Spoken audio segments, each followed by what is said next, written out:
Class 12 chemistry का first chapter है solution और बोर्ड एग्जाम में इसका वेटेज है 7 मार्क्स। तो देखिए स्टार्ट करते हैं। जो आज का टॉपिक है हमारा सॉल्युबिलिटी है। तो सॉल्युबिलिटी का मतलब होता है the maximum quantity of solute that dissolve in given quantity of solvent eight given temperature. मतलब ये कि आपने यहाँ पे एक कंटेनर लिया, कंटेनर में जैसे हम मान लेते हैं कि यहाँ पे 1000 ml वाटर है। अब इस 1000 ml में हम कितना मैक्सिमम सॉल्यूट डिसॉल्व कर पा रहे हैं। जैसे आप सपोज करिए कि 25 ग्राम या जो है हम इसमें डिसॉल्व कर पा रहे हैं NaCl। तो जितना ज्यादा हम इसको डिसॉल्व कर पाए एट गिवन टेम्परेचर उसे हम क्या बोलते हैं, सॉल्युबिलिटी। तो देखिए डिफिनेशन राइट है, solubility is refer to maximum quantity of solute dissolve at specified temperature for a specified quantity of solvent. तो जो यहाँ पे सॉल्वेंट की क्वांटिटी गिवन है उसमें हम जितना ज्यादा सॉल्यूट डिसॉल्व कर सके वही उसकी क्या है, सॉल्युबिलिटी है। तो अब यहाँ पे कोई पूछता है कि NaCl की सॉल्युबिलिटी कितना है, तो आप बताएंगे 25 ग्राम जो है NaCl की क्या है, सॉल्युबिलिटी। तो डिफिनेशन क्या है, solubility is a maximum quantity that dissolve in given specified quantity of solvent and specified temperature. मतलब किसी पर्टिकुलर टेम्परेचर पे किसी गिवन एक क्वांटिटी पे हम सॉल्यूट जितना ज्यादा डिसॉल्व कर पाए उसे ही हम बोलते हैं क्या है, सॉल्युबिलिटी। तो सॉल्युबिलिटी जो है 3 फैक्टर पे डिपेंड करता है। फर्स्ट है नेचर, सेकंड है टेम्परेचर और थर्ड क्या है, प्रेशर है। फर्स्ट है नेचर, सेकंड क्या है टेम्परेचर और थर्ड आपका क्या है, प्रेशर। तो अब देखिए नेचर, फर्स्ट हम देखेंगे नेचर। तो केमिस्ट्री में एक फेमस लाइन राइट है, लाइक डिसॉल्व लाइक। क्या राइट है, लाइक डिसॉल्व लाइक। तो इसका मतलब है कि जो जैसा है वो वैसे ही उसमें डिसॉल्व होगा। मतलब ऐसा आप समझेंगे कि यदि पोलर सॉल्यूट है, पोलर सॉल्यूट है तो किसमें डिसॉल्व होगा, पोलर सॉल्वेंट में। पोलर सॉल्यूट है तो किसमें डिसॉल्व होगा, पोलर सॉल्वेंट में। तो नेचर का मतलब है like dissolve like. Polar solute है तो पोलर सॉल्वेंट में डिसॉल्व होगा और नॉन पोलर सॉल्यूट है, नॉन पोलर सॉल्यूट है तो किसमें डिसॉल्व होगा, नॉन पोलर सॉल्वेंट में। मतलब पोलर सॉल्यूट है तो पोलर सॉल्वेंट में डिसॉल्व होगा और नॉन पोलर सॉल्यूट है तो किसमें डिसॉल्व होगा, नॉन पोलर सॉल्वेंट में। तो जैसे आप यहां पे समझिए किसका नेचर डिपेंड करता है, तो सॉल्यूट एंड सॉल्वेंट का। तो सॉल्यूट एंड सॉल्वेंट का जैसा नेचर होगा वैसे उसका जो है सॉल्युबिलिटी होगा। तो पोलर सॉल्यूट है तो पोलर सॉल्वेंट में डिसॉल्व होगा। जैसे अब पोलर सॉल्यूट के लिए जैसे हमने यहाँ पे राइट कर दिया कि HCl है, तो HCl आपको मालूम है कि पोलर सॉल्यूट है तो पोलर जो है सॉल्वेंट में डिसॉल्व होगा। HCl जैसे डिसॉल्व हो गया किसमें, वाटर में। तो वाटर जो है यूनिवर्सल सॉल्वेंट होता है। तो पोलर सॉल्यूट पोलर सॉल्वेंट में क्या होगा, डिसॉल्व होगा। नॉन पोलर सॉल्यूट है तो जैसे आपके पास नॉन पोलर सॉल्यूट है नैप्थेलिन, नैप्थेलिन। तो नैप्थेलिन जो है वो किसमें डिसॉल्व होगा, नॉन पोलर सॉल्वेंट पे। तो नॉन पोलर सॉल्वेंट जैसे बेंजीन है आपका, तो ऑर्गेनिक सब्सटेंस किसमें डिसॉल्व होंगे, ऑर्गेनिक में। तो पोलर सॉल्यूट पोलर में डिसॉल्व होगा और नॉन पोलर सॉल्यूट किसमें होगा, नॉन पोलर सॉल्वेंट में। यहाँ पे नॉन पोलर आप ये भी बता सकते हैं CH2 जो इनऑर्गेनिक सॉल्वेंट है, एसीटोन, इसमें जो है नॉन पोलर सॉल्यूट क्या होंगे, डिसॉल्व होंगे। जैसे मान लीजिए आपको NaCl है और किसी ने कह दिया कि बेंजीन में डिसॉल्व करिए, तो बेटा ये बेंजीन में डिसॉल्व नहीं होगा क्योंकि ये नॉन पोलर है और ये क्या है आपका, पोलर है। तो पोलर सॉल्यूट पोलर सॉल्वेंट में डिसॉल्व होगा और non polar solute non polar solvent में डिसॉल्व होगा। एग्जाम्पल जैसे यहाँ पे नैप्थेलिन है, इसको डिसॉल्व आप वाटर में करेंगे तो नहीं होगा क्योंकि नैप्थेलिन जो है नॉन पोलर है और वाटर क्या है, पोलर है। तो नॉन पोलर जो है पोलर में डिसॉल्व नहीं होगा। तो आप एग्जाम्पल समझ सकते हैं लाइफ में। जैसे मान लीजिए मैं हूं, यदि मेरी थिंकिंग मेरे फ्रेंड से मिलती है तो हमारी बॉन्डिंग अच्छी होगी। यदि मेरी थिंकिंग मेरे फ्रेंड से नहीं मिलती है तो हमारी बॉन्डिंग अच्छी नहीं होगी, हमारा बॉन्ड ब्रेक हो जाएगा, जिसको आप कहते हैं ब्रेकअप हो गया है। तो उसका रीजन यही है कि जैसे सामने वाला एक्सपेक्ट करता है वैसे आप नहीं है, या आप जैसे एक्सपेक्ट करते हैं वैसे सामने वाला नहीं है, तो बॉन्ड वहां पे क्या हो जाएगा, ब्रेक हो जाएगा। इसीलिए कहते हैं chemistry is same as life. Second factor है टेम्परेचर। तो देखिए टेम्परेचर का क्या रोल है। तो आपने 11th क्लास में इक्विलिब्रियम पढ़ा होगा। तो देखिए सॉलिड को यदि हम सॉल्वेंट में डिसॉल्व करते हैं, सॉलिड को यदि हम किस में डिसॉल्व कर रहे हैं, सॉल्वेंट में, तो उस प्रोसेस को हम लोग क्या बोलते हैं, डिसोल्यूशन। मतलब सॉल्यूशन बनेगा और उसमें जो है कंसंट्रेशन इंक्रीज होगा, उसे हम क्या बोलेंगे, डिसोल्यूशन। और यही जो है सॉल्यूशन से, यदि सॉल्यूशन से सॉल्वेंट एंड सॉलिड आपके सेपरेट आउट होते हैं तो उस प्रोसेस को बोलेंगे क्रिस्टलाइजेशन। तो यहाँ पे आप देखिए डबल एरो हेडेड साइन है, इसका मतलब है इक्विलिब्रियम स्टेब्लिश हो गया। फिर से देखिए सॉलिड, जो आप सॉल्युबिलिटी पढ़ रहे हैं तो आप किस में पढ़ रहे हैं, the solid particle dissolve in किसमें, लिक्विड में पढ़ रहे हैं सॉल्युबिलिटी को। तो सॉलिड को आपने डिसॉल्व किया सॉल्वेंट में, सॉल्वेंट लिक्विड है आपका, तो उस प्रोसेस को बोलेंगे डिसोल्यूशन और सॉल्यूशन बनेगा। अब सॉल्यूशन से फिर से सॉलिड और सॉल्वेंट पार्टिकल बन जाए, मतलब सेपरेट हो जाए, उसे बोलेंगे क्या, क्रिस्टलाइजेशन। क्या बोलते हैं, क्रिस्टलाइजेशन। तो डिसोल्यूशन की डिफिनीशन आप बता सकते हैं, when a solid solute is added to solvent, some solute dissolve in solvent and increases concentration in solution is known as dissolution। मतलब सॉलिड को सॉल्वेंट में डिसॉल्व करने पे सम सॉल्यूट जो है उसमें डिसॉल्व हो जाते हैं और उसका कंसंट्रेशन इंक्रीज होता है किसमें, सॉल्यूशन में, तो उसे क्या बोलेंगे, डिसोल्यूशन। यही जो है हम इस प्रोसेस को रिवर्स कर दें, मतलब सॉल्यूशन से सॉल्यूट एंड सॉल्वेंट पार्टिकल जो है सेपरेट आउट हो जाए तो उसे बोलेंगे क्रिस्टलाइजेशन। तो आपने क्लास 11th में ये पढ़ा होगा इक्विलिब्रियम, और साथ में ली चैटेलियर प्रिंसिपल पढ़ा होगा। तो ली चैटेलियर प्रिंसिपल पे फैक्टर थे कि टेम्परेचर बढ़ाएंगे या कंसंट्रेशन बढ़ाएंगे या प्रेशर बढ़ाएंगे तो क्या होगा। तो उसी के अकॉर्डिंग यहाँ पे है, देखिए एंडोथर्मिक यदि प्रोसेस है, कैसी प्रोसेस है, एंडोथर्मिक है, तो डेल्टा एच मतलब एंथैल्पी आपकी ग्रेटर देन क्या है, 0 है। तो then on increasing the temperature, यदि हम टेम्परेचर इंक्रीज करेंगे तो सॉल्युबिलिटी भी क्या होगी, इंक्रीज होगी। एंडोथर्मिक प्रोसेस में, एंडोथर्मिक का मतलब है कि यहाँ पे एनर्जी जो है ग्रेटर देन है क्या, 0 से, मतलब ये पॉजिटिव में आएगा। तो आप ये बताएंगे यदि आपको सॉल्युबिलिटी इंक्रीज करना है तो आपको टेम्परेचर क्या करना पड़ेगा, इंक्रीज करना पड़ेगा। अब ऐसे ही आप समझ लीजिए कि मान लीजिए ये यहाँ पे हमने वाटर लिया और किसी ने कहा बेटा चाय वो बनाना है, किसी इसमें आप डिसॉल्व करिए शुगर को, तो आपके पास यदि कोल्ड वाटर होगा तो जल्दी डिसॉल्व नहीं होगा, लेकिन हॉट वाटर होगा तो ये जल्दी डिसॉल्व हो जाएगा। तो टेम्परेचर इंक्रीज करने पे सॉल्युबिलिटी क्या होगी, इंक्रीज होगी। एक्सोथर्मिक में आते हैं, तो देखिए एक्सोथर्मिक में जस्ट उल्टा हो जाएगा। On decreasing the temperature, temperature आप डिक्रीज करेंगे तब सॉल्युबिलिटी इंक्रीज होगी। टेम्परेचर जब आप क्या करेंगे, डिक्रीज करेंगे तो सॉल्युबिलिटी क्या होगी आपकी, इंक्रीज होगी। तो यहाँ पे डेल्टा एच जो है लेस देन क्या है, 0 है, मतलब टेम्परेचर आप डिक्रीज करेंगे तो सॉल्युबिलिटी आपकी क्या होगी, इंक्रीज होगी। ठीक है, तो ये क्या था, सेकंड फैक्टर टेम्परेचर का रोल इसमें, solubility of solid in liquid में।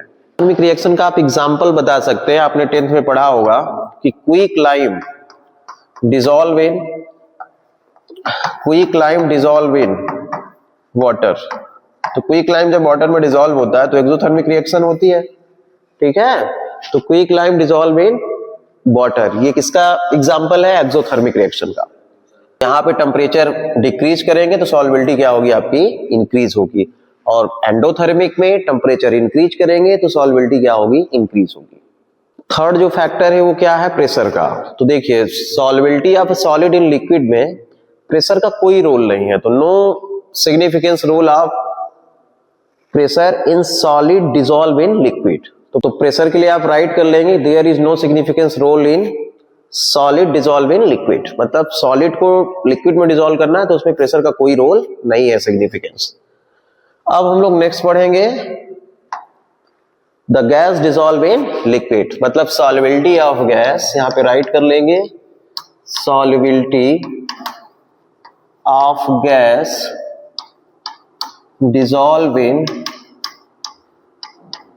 In liquid. Solubility of gas dissolve in क्या है, लिक्विड। इंपॉर्टेंट टॉपिक है solubility of gas in liquid. तो देख इसमें एक बड़े फेमस साइंटिस्ट थे हेनरीज, तो उनका स्टेटमेंट क्या है देखिए। तो statement of Henry's law, the mole fraction of gas in the solution, मतलब ऐसे समझिए आप कि यहाँ पे ये सोल्यूशन है और इस सोल्यूशन में कोई गैस डिसॉल्व हो रही है, हमने x मान लिया, तो उसका मोल फ्रैक्शन क्या है x, is proportional to partial pressure of the gas over the solution. तो जो भी इसका प्रेशर होगा, partial pressure of a gas, उसके डायरेक्टली प्रोपोर्शनल है। मतलब ये स्टेटमेंट ये है कि कोई सोल्यूशन है और सोल्यूशन में जो गैस डिसॉल्व हो रही है उसका mole fraction partial vapour pressure of the over the solution के क्या होगा, डायरेक्टली प्रोपोर्शनल होगा। तो हेनरी का ये स्टेटमेंट था। तो मतलब ये आप बोल सकते हैं कि जो P है वो डायरेक्टली प्रोपोर्शनल किसके होगा, x के। जैसे मान लीजिए वो सोल्यूशन है, हमने P कंसीडर कर लिया, वेपर प्रेशर है उसका, पार्शियल वेपर प्रेशर, और ये x क्या है, मोल फ्रैक्शन है। तो P जो है डायरेक्टली प्रोपोर्शनल है किसके, x के। तो देखिए जब आप प्रोपोर्शनली कांस्टेंट हटाएंगे तो क्या राइट हो जाएगा, KH इंटू क्या, x। KH जो है यहाँ पे इसे हम बोलेंगे हेनरी कांस्टेंट, ये हेनरीज कांस्टेंट है। अब देखिए यदि KH की वैल्यू निकालना है आपको, तो देखिए क्या राइट करेंगे, KH इक्वल टू ये x जो है इधर आएगा तो किसमें हो जाएगा, डिवाइड में हो जाएगा। तो आप इसे राइट कर लेंगे KH इक्वल टू क्या, P अपान x। तो अब मान लीजिए 1 मार्क्स का क्वेश्चन आ गया एग्जाम में और आपसे पूछा what is the Henry constant, तो आप ये बताएंगे KH इक्वल टू क्या होता है, P अपान x। P आपका क्या है, partial pressure over the solution, x क्या है, मोल फ्रैक्शन, या आप ये भी बोल सकते हैं कि सॉल्युबिलिटी है, या कंसंट्रेशन भी आप बोल सकते हैं। तो देखिए KH इक्वल टू क्या होगा, P अपान x। अब मान लीजिए KH का जो है आपको यूनिट निकालना हुआ, तो P का जो है क्या है, प्रेशर है। प्रेशर का क्या क्या हम यूनिट लिखते हैं, एटीएम लिखते हैं, और क्या लिखते हैं बताइए, एटीएम हो गया आपका, पास्कल हो गया, और x का मोल फ्रैक्शन का कोई जो है यूनिट नहीं होता। अब यहीं पे यदि हम मोल फ्रैक्शन ना लें, कंसंट्रेशन ले लेते हैं, सॉल्युबिलिटी मतलब कोई मोलरिटी ले लेते हैं, तो फिर मोल पर लीटर लिखेंगे, ठीक है। तो मान लीजिए कि यदि क्वेश्चन आ गया ऐसे कि इसकी यूनिट क्या है, तो आप बताएंगे KH इक्वल टू एटीएम या पास्कल, दोनों में से एक लिखिए, क्योंकि किस टर्म में वो पूछ रहा है, कि एटमॉस्फेरिक प्रेशर पूछ रहा है कि आपका पास्कल पूछ रहा है। तो आप ये भी राइट कर सकते हैं KH इक्वल टू क्या, unit of pressure, unit of pressure, ठीक है, क्योंकि नीचे का कुछ तो होगा नहीं। तो देखिए KH इक्वल टू क्या हो जाएगा, यूनिट ऑफ प्रेशर। अब देखते हैं आगे, जो KH है वो डायरेक्टली प्रोपोर्शनल होता है टेम्परेचर के। किसके होता है डायरेक्टली प्रोपोर्शनल, टेम्परेचर। तो इसका मतलब है KH यदि बढ़ा तो टेम्परेचर भी क्या होगा, इंक्रीज होगा। तो अब ये बताइए वेपर प्रेशर क्या होगा, वेपर प्रेशर क्या होगा, इंक्रीज होगा, लेकिन सॉल्युबिलिटी ऑफ ए गैस क्या होगा, डिक्रीज होगा। तो यही आपसे क्वेश्चन पूछता है एग्जाम में कि यदि हम टेम्परेचर इंक्रीज करें तो सॉल्युबिलिटी ऑफ गैस पे क्या इफेक्ट पड़ेगा। तो इसके लिए एक फेमस क्वेश्चन है, aquatic animals not feel comfortable in warm water rather than cold water. तो आपको ये बताना है कि टेम्परेचर इंक्रीज होने पे solubility of a gas decrease होता है। टेम्परेचर जब इंक्रीज होगा तो सॉल्युबिलिटी ऑफ गैस क्या होगा, डिक्रीज होगा। कैसे होगा, तो देखिए ध्यान से, KH जो है इनवर्सली प्रोपोर्शनल है किसके, x के। x क्या है, सॉल्युबिलिटी ऑफ ए गैस है या mole fraction of a gas है। तो देखिए KH इनवर्सली है, KH जो है डायरेक्टली प्रोपोर्शनल किसके होता है, टेम्परेचर के। टेम्परेचर इंक्रीज होगा तो KH इंक्रीज होगा। अब जब KH इंक्रीज होगा तो सॉल्युबिलिटी ऑफ गैस क्या होगा, डिक्रीज होगा। इसलिए जो है एक्वाटिक एनिमल्स गुड फील नहीं करते हैं वार्म वाटर में कंपेयर टू कोल्ड वाटर। ये इसका था क्या, एप्लीकेशन। अब हम लोग सेकंड एप्लीकेशन देखेंगे, बहुत सारे इसमें एप्लीकेशन है, एप्लीकेशंस ऑफ हेनरीज लॉ। तो देखिए फर्स्ट एप्लीकेशन क्या है, to increase solubility of CO2 in carbon dioxide in soft drink and soda water. तो देखिए यदि गैस की सॉल्युबिलिटी लिक्विड में इंक्रीज करना है तो प्रेशर जो है हाई करना पड़ेगा, क्योंकि प्रेशर जो है डायरेक्टली प्रोपोर्शनल किसके होता है, सॉल्युबिलिटी ऑफ ए गैस के होता है। तो यदि गैस को डिसॉल्व करना है तो हमें प्रेशर क्या करना पड़ेगा, हाई प्रेशर पे डिसॉल्व करना पड़ेगा गैस को, किसमें, लिक्विड में। जैसे ही आप देखते होंगे कि आप बियर का बॉटल खोलते हैं तो उसमें ऐसे ऐसे सेक करने के बाद आप देखेंगे कि फेन निकल जाता है, तो फेन नहीं है बेटा, वो कार्बन डाइऑक्साइड गैस है, क्योंकि वो हाई प्रेशर पे जो है उसमें डिसॉल्व होती है according to Henry's law. Second जो है वो बहुत इंपॉर्टेंट है, बेंड्स। तो आप ये बताएंगे, bends are painful condition due to arise, condition arises due to evolution of nitrogen gas through blood of scuba divers. तो होता क्या है कि स्कूबा डाइवर्स जब यहां सिलेंडर लेके जाते हैं डीप सी में, तो जब डीप सी में जाते हैं तो यहाँ पे प्रेशर हाई हो जाता है। जब प्रेशर हाई होगा तो बेटा सॉल्युबिलिटी भी क्या होगी, हाई होगी। और जो सिलेंडर होता है उसमें नाइट्रोजन एंड ऑक्सीजन गैस होती है। कौन सी होती है, nitrogen and oxygen gas. Oxygen gas जो है वो यूटिलाइज हो जाती है थ्रू सेल रिस्पिरेशन में, लेकिन नाइट्रोजन जो है वो ब्लड में बनी रहती है। जैसे ही स्कूबा डाइवर जो है ऊपर आते हैं, तो ऊपर जब आएंगे तो प्रेशर कम होता है, तो जो गैस है उनके ब्लड में बनी रहती है नाइट्रोजन गैस, उसका नेचर इनर्ट होता है, तो ये यूटिलाइज नहीं हो पाती है। तो जिससे क्या होता है, जो स्कूबा डाइवर्स होते हैं उन्हें पेनफुल कंडीशन एराइज होती है। आप ऐसे समझिए कि आपने सिलेंडर लिया, सिलेंडर लेके डीप सी में गए, डीप सी में जब आप जा रहे हैं तो सिलेंडर में आपके दो ही गैसेज मिक्स हैं, एक नाइट्रोजन है और एक क्या है, ऑक्सीजन है, हीलियम नहीं है। तो दोनों गैस जब मिक्स हैं तो आप जब डीप सी में गए तो प्रेशर हाई है। जब प्रेशर हाई होगा तो सॉल्युबिलिटी ऑफ गैस भी क्या होगी, हाई होगी। अब ऑक्सीजन का यूज हम लोग सेल रिस्पिरेशन में कर लेते हैं, तो ऑक्सीजन जैसे ही सॉल्युबिलिटी इंक्रीज हुई तो ऑक्सीजन जो है यूटिलाइज हो जाती है सेल रिस्पिरेशन में, लेकिन नाइट्रोजन जो है इनर्ट नेचर का होता है, तो वो ब्लड में बनी रहती है। जैसे ही जो है स्कूबा डाइवर्स ऊपर आते हैं, ऊपर आने पे प्रेशर कम हो जाता है तो सॉल्युबिलिटी डिक्रीज होने लगती है धीरे धीरे। जब सॉल्युबिलिटी डिक्रीज होगी तो उन्हें पेनफुल कंडीशन एराइज होती है, जिसे हम लोग क्या बोलते हैं, बेंड्स। तो bends are painful condition arises due to evolution of nitrogen gas through blood of scuba divers is known as क्या, बेंड्स। अब देखिए बेंड से बचने के लिए क्या किया जाता है, नाइट्रोजन का जो रेशियो है उसे कम कर दिया गया है। अब उसके प्लेस पे 11.7% क्या यूज किया जाएगा, हीलियम यूज किया जाएगा। अच्छा, हीलियम हम इसलिए यूज करते हैं क्योंकि इसकी सॉल्युबिलिटी जो है वेरी लो है, किसमें, ब्लड में, इसलिए हम इसका यूज करते हैं। तो कोई पूछता है कि बेंड से बचने के लिए क्या किया जा रहा है, तो आप ये बताएंगे कि जो हमारे पास कंटेंट था, मतलब नाइट्रोजन और ऑक्सीजन का मिक्सचर, तो उसमें नाइट्रोजन का रेशियो कम करके उसके प्लेस पे क्या ले लिया गया है, हीलियम 11.7%। तो हीलियम जो है उसकी सॉल्युबिलिटी ब्लड में कम होती है और जो है इनर्ट नेचर का होता है, इसलिए हम इसका यूज करते हैं नाइट्रोजन के प्लेस पे, मतलब नाइट्रोजन का रेशियो कम करके। और थर्ड जो है एप्लीकेशन है वो क्या है आपका, एनॉक्सिया है। तो देखिए एनॉक्सिया का क्या मतलब, एनॉक्सिया, तो देखिए एनॉक्सिया में क्या होता है, जब आप हाई एल्टीट्यूड में जाएंगे, किस पे जाएंगे, हाई एल्टीट्यूड, जैसे मान लेते हैं ये हिल है, जब आप हाई एल्टीट्यूड में जाएंगे तो हाई एल्टीट्यूड में प्रेशर जो है बेटा कम हो जाता है। प्रेशर क्या होता है, डिक्रीज होता है। जब प्रेशर डिक्रीज होगा तो सॉल्युबिलिटी ऑफ गैस भी क्या होगी, डिक्रीज होगी। तो हमें जो है सरवाइव करने के लिए इस नेचर में 1 एटमॉस्फेरिक प्रेशर की जरूरत होती है। कितनी जरूरत होती है, 1 एटमॉस्फेरिक प्रेशर की। जैसे ही हम हाइट में ऊपर की तरफ जाते हैं तो बेटा प्रेशर जो है हमारा डिक्रीज होने लगता है। एटमॉस्फेरिक प्रेशर मतलब डिक्रीज होने लगता है, हमारा प्रेशर नहीं, एटमॉस्फेरिक प्रेशर। तो डिक्रीज होने लगता है तो सॉल्युबिलिटी ऑफ गैस भी क्या होगी, डिक्रीज होगी। तो हमें क्या होगा, सफर करेंगे हम किससे, ऑक्सीजन की, मतलब ऑक्सीजन की कमी हो जाएगी। जब ऑक्सीजन की कमी हो जाएगी तो हमें फैटिग होगा, थकान फील होगा, ठीक है, उसे ही हम लोग क्या बोलते हैं, एनॉक्सिया। क्या बोलेंगे उसे, एनॉक्सिया। तो आप बता सकते हैं anoxia is a condition due to atmospheric pressure at high altitude the person suffer deficiency of oxygen।